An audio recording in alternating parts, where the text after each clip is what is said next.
I was asking you before about potential cooperation between the United States and Syria, but the problem that many would have with that is the continued allegations of human rights abuses by your government. Now, just today, we have a new report from Amnesty International about Sadaya prison, human slaughterhouse, they call it, 5,000 to 13,000 detainees hanged in mass hangings there, horrific conditions, trials of blindfolded prisoners, 1 to 3 minutes in length, no lawyers, secret, all in secret.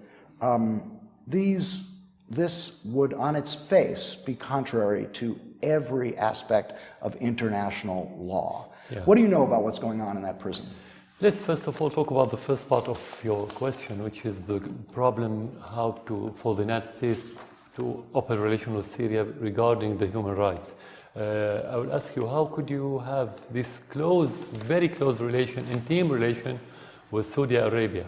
Do you consider beheading as a human right criteria? Yes, but I'm not interviewing the King of Saudi Arabia right now. I'm interviewing you. Yeah, and I'm asking you about reports of human rights abuses in your prison, in your country. You own the question, I own the answers. So that's my answer. So when you answer about Saudi Arabia and your relation, you can put yourself in that position. Second, the United States is in no position to talk about human rights. Since Vietnam War till this moment, they killed millions of civilians. If you don't want to talk about 1.5 million in Iraq without any assignment by the Security Council. So the United States is in no position to say, I don't open a relation because of human rights, and they have to use one standard. This is first. The second part now. Yes. Now I can move to the right. That report, like many other reports published by Amnesty International, put into question the credibility of Amnesty International, and we never look at it as unbiased. It's always biased and politicized, and it's shame for such organization to publish a report without a shred of evidence. They said it's based on interviews. Interviews. What about the document? What about the concrete evidence? Not single interviews with 4 former prison officials and guards, 3 former Syrian judges, 3 doctors at the prisons. It means nothing. No, it's interview. No. When you need to make a report, you need evidence, concrete evidence. You can make any report. You can pay money to anyone, like Qatar did last year. They paid money for such a report, and they brought their own witnesses, and they made a report. The process, I want to just read you something from the report. The process of the hangings is authorized by officials at the highest levels of the government. Death sentences are approved by the Grand Mufti of Syria and by either the Minister of Defense or the Chief of Staff of the Army, who are deputized to act on behalf of President Bashar al-Assad. First of all, what the evidence? So this is first. Is it true or not? No, it's not true. Definitely not true. How do you know? Do you know what goes on in that prison? Have you been there? No, I haven't been. I've been in the presidential palace, not in the prison. So here you have a very disturbing report about something going on in one of your prisons. Are you going to investigate? So Amnesty International knows more about Syria than me, according to you. No, that's not true. No. They haven't been to Syria. They only base their reports on allegation. They can bring anyone, doesn't matter what's his title. You can forge anything these days. And we're living in a fake news era, as you know. Everybody knows this. So we don't have to depend on this. Second, you have to talk about reality. They said in their report that we made serial executions. Is that correct? Yes, mass hangings. First of all, execution is part of the Syrian law. If the Syrian government or institution wants to do it, they can make it legally because it's been there for decades. Secret trials, no lawyers? Why do they need it if they can make it legally? They don't need anything secret. Is that legal in your country? Yeah, of course it's legal. For decades since the independence, the execution, according to the law, after a trial, is a legal action, like any other court in many countries in this region. Will you allow international monitors to visit that prison and inspect and investigate these reports? It depends on the credibility of that organization, not anyone, because they're going to use this visit just to demonize the Syrian government more and more and more, like what's happening. This is not the first time that very serious human rights allegations have been made. Just last week, a woman in Spain, Syrian, filed a lawsuit accusing 9 of your senior government intelligence and security officials of human rights abuses. Her brother had disappeared in one of your prisons. You asked about documents. The lawyers who have filed this, accusing your government of human rights abuses, have collected 3,000 pages of evidence and over 50,000 photographs taken by one of your former government's photographers showing emaciated, tortured bodies in your prisons. Who verified the pictures? Who they verified that they're not edited and photoshopped and so on? Have you seen the photos? No, I didn't. Have you seen the photos? No. I saw some photos in previous reports, but it's not about the photo. How can you verify the photo?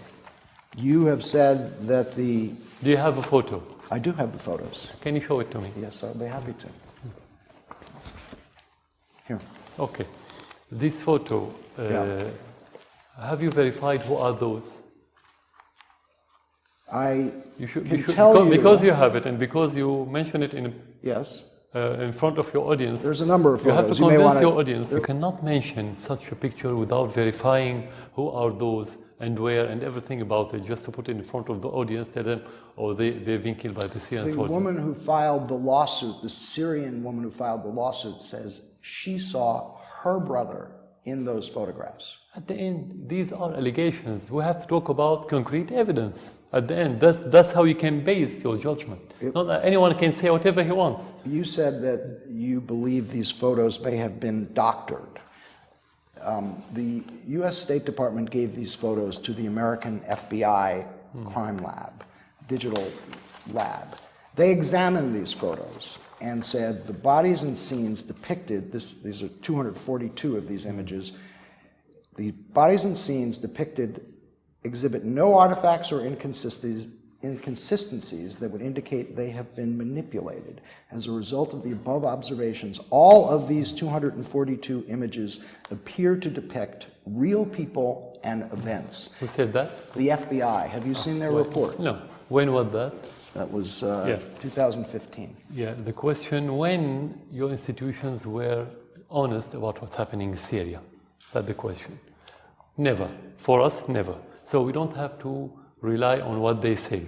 If the FBI says something, it's not something, it's not evidence for anyone, especially for us. The most important thing, if you take these photos to any court in your country, could they convict any criminal regarding this? Couldn't they tell you what this crime, who committed?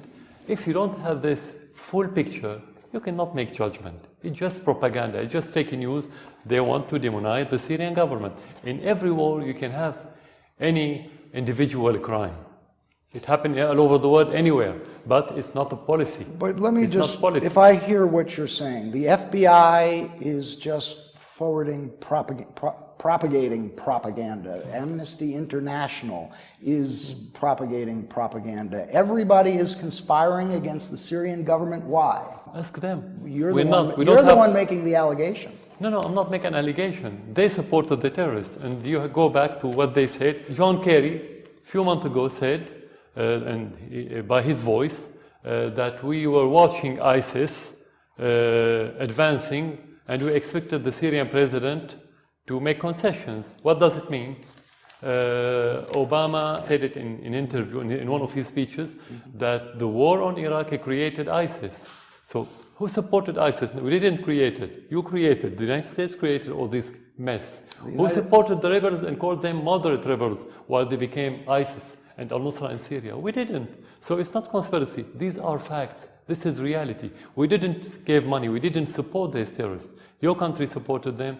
UK, France, publicly, and they said they sent armament. We didn't. So you can take that. It's not my allegation. It's your official allegation, including Joe Biden, the vice president of Obama. He said, about Saudi Arabia and other countries That's supporting Saudi this Arabia, extremism. but the United States. So if and it's allegation, it's their allegation. It's American allegation before it's been Syrian allegation. The United States and its coalition partners have been bombing ISIS in Iraq and in Syria. It's supporting the Iraqi army in its efforts to liberate Mosul from ISIS. How can you say that the United States is supporting ISIS? Can you explain to me how could they defeat ISIS in Iraq and ISIS was expanding since the American coalition started Is it attacking expanding Syria? now? It's been expanding. No, Is it expanding now? It started shrinking after the Russian intervention, not the American one. How could they use our oil fields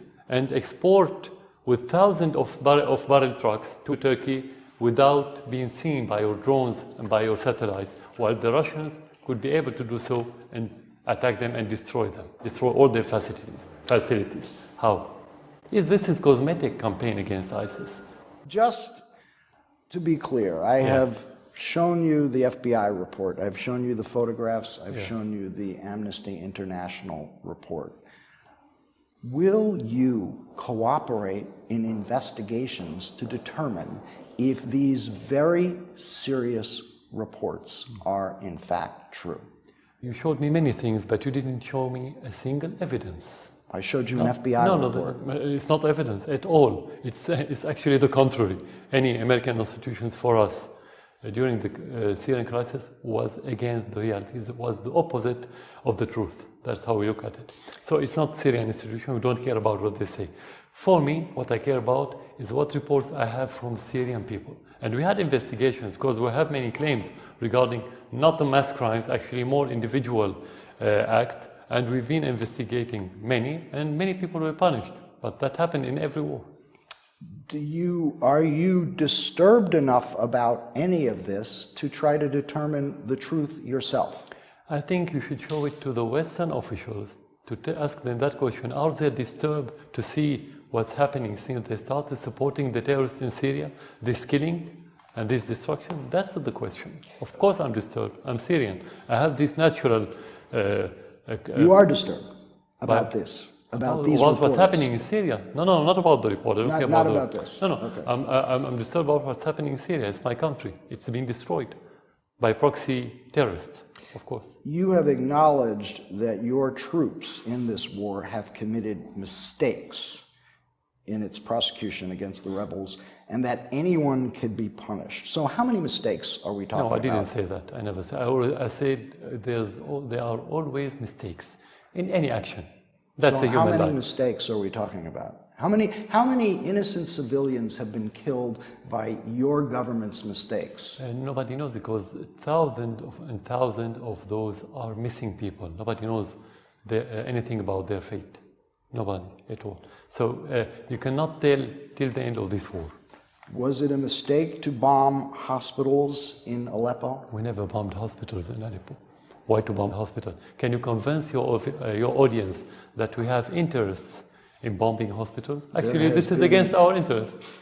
This is against our interest to bomb hospital if it's used as hospital. And the proof that it was a lie, every time they talk about bombing hospital, every time they say this is the last hospital in eastern part of Aleppo. And the second time they talk about another hospital and they say the same. They bombed the last hospital. So it's a lies and lies and lies.